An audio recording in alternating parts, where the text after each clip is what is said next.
আজকে হালকার উপরে ইফতারিটা সাজায় নিলাম। আসসালামু আলাইকুম, সবাই কেমন আছেন?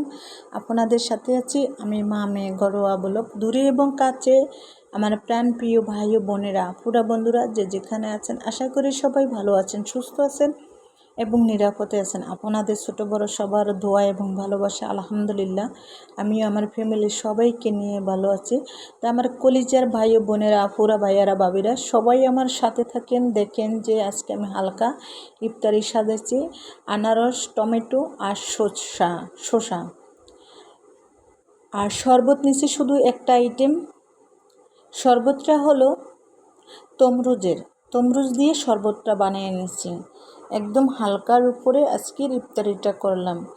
এই গরমের না বুট মুড়ি এগুলো খেতে ইচ্ছা করতেছে না, আর তাই সেজন্য আর করলাম না। তা সবাই ভালো থাকবেন, সুস্থ থাকবেন, আল্লাহ হাফেজ।